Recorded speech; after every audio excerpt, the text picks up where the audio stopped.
Welcome to Marketing Mistakes and How to Avoid Them, a weekly podcast hosted by Stacy Jones, the CEO and founder of Los Angeles entertainment marketing agency Hollywood Branded.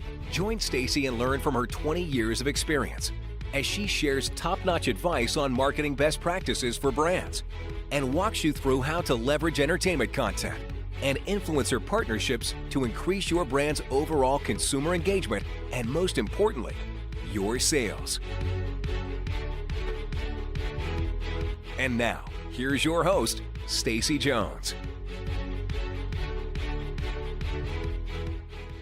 Welcome to another episode of Marketing Mistakes and How to Avoid Them. I'm Stacy Jones, and today I'm going to talk to you about independent films and brand partnerships. Independent producers call or email our agency on an almost daily basis, under the impression that numerous brands have opened their pocketbooks to finance feature films, that the brand shows up on screen, and abracadabra, money goes into the production's pocket.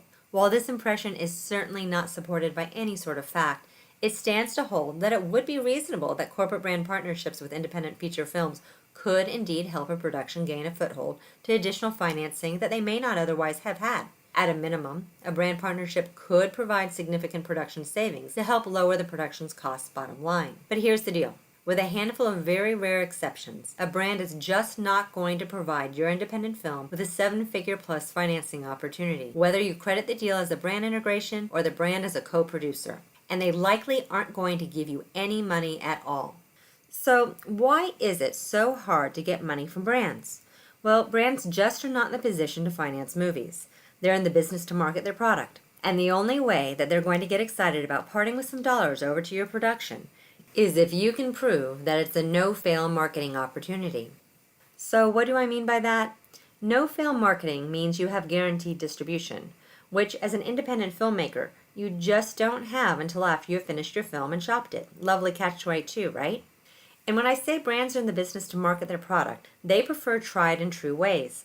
So if they haven't done product placement before, it can be a really hard sell-in. And if they are active in product placement, then they are very knowledgeable about what they could be receiving in exchange for their product, or at least their agency is.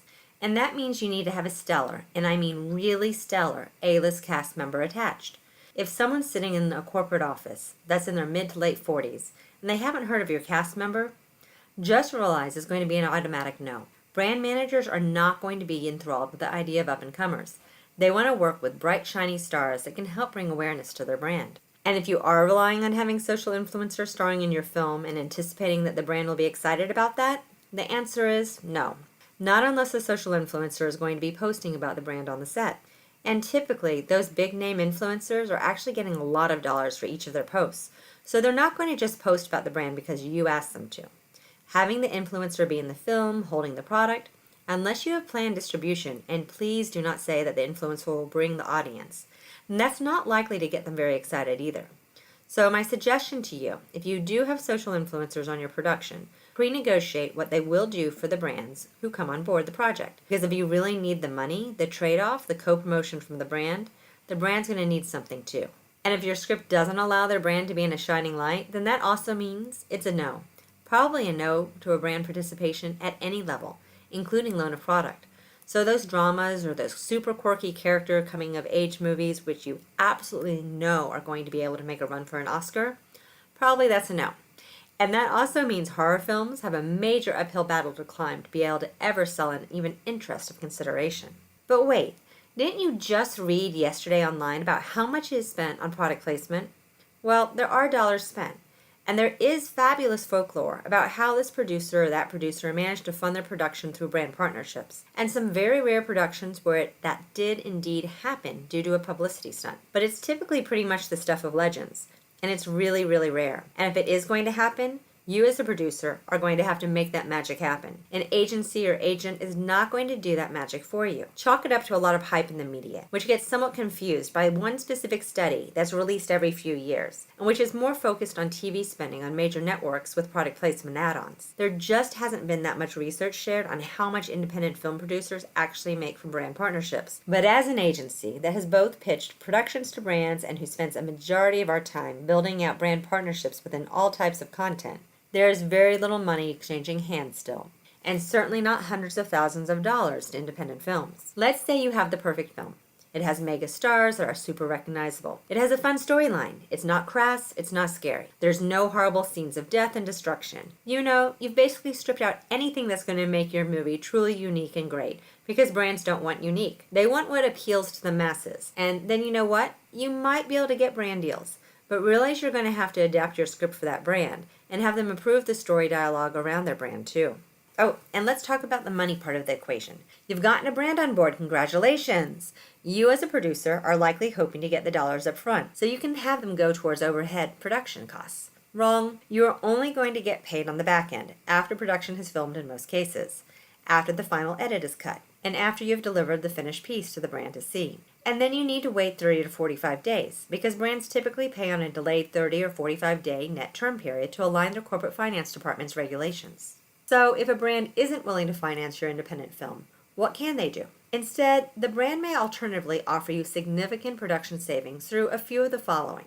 The first, traditional product placement. That means loan of the product that you otherwise would have had to purchase or at the very least rent. There's not only the time saved from having to have your production crew hunt down, get clearances, cut checks, and actually purchase product for the set, but the actual product costs as well. And products for on set, from props to sets, location rentals, wardrobe items, and even cars and planes, can cost a heck of a lot to either purchase or rent on a temporary basis. And this is still where most brands are going to likely be participating with your project. But don't expect a brand to just gift you product. They expect it back unless it's consumable. Brands don't have, no matter what you may think, warehouses allocated to have items sent out to productions. Every item made has an end destination. If the brand works with a product placement agency, they very likely will have an inventory available, although it still may be small. If they don't, then it is much harder to navigate securing the items. Part of it is the brand has no way to ship out something and then have it returned. They're just not set up to do that. And if your project doesn't absolutely meet their goals of content type, storyline, and even celebrity power, then they just won't participate. There is now so much content being produced that the opportunities are just overwhelming, and it's hard for a production to stand out. In order to even get the trade out and loan deals, your production needs to position itself as a standout to those brand managers. So the second way, that's trade out of product. Our team has saved productions $500,000 or more in a big action movie on trade-out deals, where the brand never paid to be in the film but provided a handful of cars for a scene to destroy, or coordinating airline tickets and free hotel rooms for the cast and crew, or all that on-set craft services, food, and beverages. They still need to eat.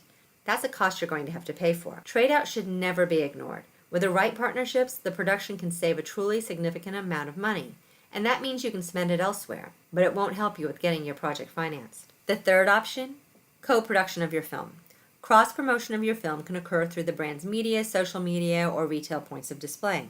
This results in bringing new eyes to your property and influencing those future all-important box office ticket numbers. This can also help you save marketing dollars that you or your future distribution partner would have to spend and make your property a lot more attractive to distributors overall. This also makes you more likely to attract gap financing partners, as you are more likely to be seen as a success and a worthwhile risk.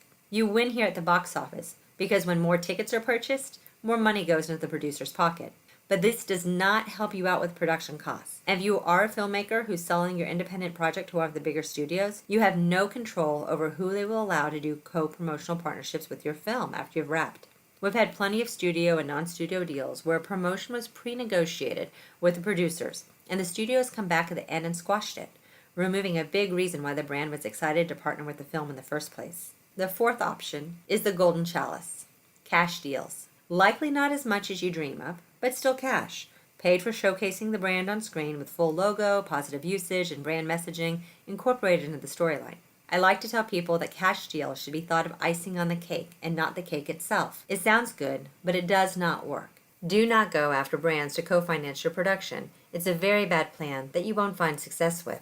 So, as an independent producer, realize you have an uphill battle. It can be fought and won, but you need to keep realistic expectations in place. And know that you need to figure out how to make your project a winner for the brand. That means, what else can you do to make your project enticing? Can you provide behind-the-scenes content for them to share through their social and digital universe? Something cut for them to show at trade shows? Can you do some cast gifting of the brand and get photos of it? What about making a plan for your first screening and red carpet walk with the brand on the step and repeat with products given out too? Find opportunities you can leverage so that the brand has more interest in spending with you, whether that's just product costs or real hard cold cash dollars. The more options you can find that help them across their various own internal departments, the more likelihood they can scrape together some cash or products that will help your bottom line. We have a truly excellent ebook guide to how product placement works. It's written for brands, but it'll absolutely help producers too. You can download it from our website at hollywoodbranded.com. And if you want some more helpful hints, visit our content library, which has a ton of helpful tips and tricks, or our blog, blog.hollywoodbranded.com, where we have hundreds of articles all created to help you become a better brand marketer. That's it for this episode. I hope it was helpful, and please let me know if you have any feedback. I'll see you next week. And as always, if you need a little or a lot of help, my agency, Hollywood Branded, is here to lend a hand. If you did leave a review or any questions I can address in the future, I'd really appreciate it, as your feedback helps me know my advice is valuable and interesting to you.